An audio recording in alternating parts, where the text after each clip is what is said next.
ഇന്ന് സംഭവിക്കാനിരിക്കുന്ന കാര്യങ്ങൾ വളരെ വേഗത്തിൽ എന്തെല്ലാമെന്ന് നോക്കാം. ഇന്നിത് സംഭവിക്കും.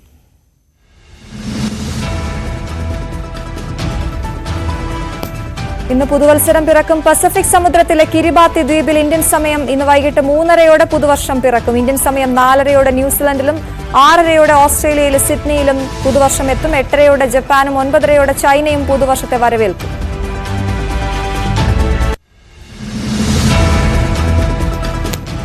UAE പ്രഖ്യാപിച്ച പൊതുമാപ്പ് കാലാവധി ഇന്ന് അവസാനിക്കും. UAEയിൽ മാത്രം 2 ലക്ഷം പേരാണ് പൊതുമാപ്പ് പ്രയോജനപ്പെടുത്തിയത്. സെപ്റ്റംബർ 1 പ്രഖ്യാപിച്ച പൊതുമാപ്പ് ആനുകൂല്യമാണ് ഇന്ന് അവസാനിക്കുന്നത്. താമസരേഖകൾ നിയമാനുസൃതമാക്കാതെ തുടരുന്നവരെ പിടികൂടാൻ നാളെ മുതൽ കർശന പരിശോധന തുടങ്ങും.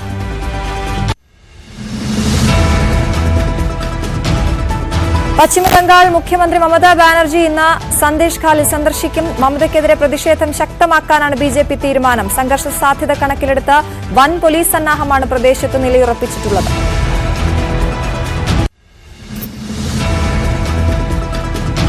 അനിശ്ചിതകാല നിരാഹാര സമരം തുടരുന്ന കർഷക നേതാവ് ജഗ്ജീത് സിംഗ് ദല്ലേവാളിനെ ആശുപത്രിയിലേക്ക് മാറ്റാൻ സുപ്രീം കോടതി അനുവദിച്ച സമയം ഇന്ന് അവസാനിക്കും. എന്നാൽ ആശുപത്രിയിലേക്ക് ഇല്ലെന്ന നിലപാടിലാണ് ദല്ലേവാൾ.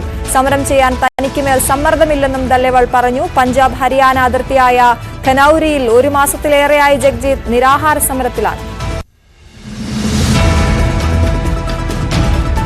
ചോദ്യപേപ്പർ ചോർച്ചയിൽ MS സൊല്യൂഷൻ CEO ഷുഹൈബിന്റെ മുൻകൂർ ജാമ്യാപേക്ഷ കോടതി ഇന്ന് പരിഗണിക്കും. കോഴിക്കോട് ജില്ലാ സെഷൻസ് കോടതിയാണ് ഹർജി പരിഗണിക്കുന്നത്.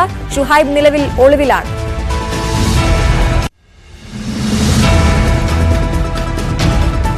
പൊതുജനങ്ങളുടെ പരാതികൾ പരിഹരിക്കുന്നതിന് കൊല്ലം ജില്ലയിൽ മന്ത്രിമാരുടെ നേതൃത്വത്തിൽ നടത്തുന്ന കരുതലും കൈത്താങ്ങും താലൂക്ക് അദാലത്ത് ഇന്ന് തുടങ്ങും. രാവിലെ 10 മുതൽ C. കേശവൻ മെമ്മോറിയൽ ടൗൺ ഹാളിൽ അദാലത്ത് നടക്കും. ഇതുവരെ 222 പരാതികളാണ് ലഭിച്ചിട്ടുള്ളത്.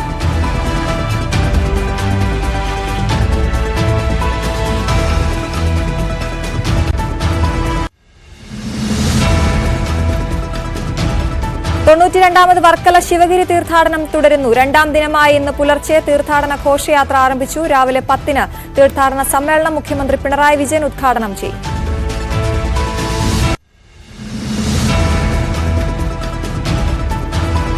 സംസ്ഥാന സ്കൂൾ കലോത്സവത്തിന്റെ ഭാഗമായുള്ള സ്വർണ്ണക്കപ്പ് ഘോഷയാത്ര ഇന്ന് കാസർഗോഡ് നിന്ന് ആരംഭിക്കും. തിരുവനന്തപുരത്ത് ജനുവരി 4-നാണ് കലോത്സവത്തിന് തിരിതെളിയുന്നത്.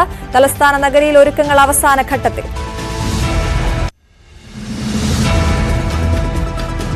സന്തോഷ് ട്രോഫി ഫൈനൽ ഇന്ന്. കലാശപ്പോരിൽ കേരളം പശ്ചിമബംഗാളിനെ നേരിടും. ഇന്ന് രാത്രി 7:30 ഹൈദരാബാദിലെ GMC ബാലയോഗി അത്ലറ്റിക് സ്റ്റേഡിയത്തിൽ വെച്ചാണ് മത്സരം.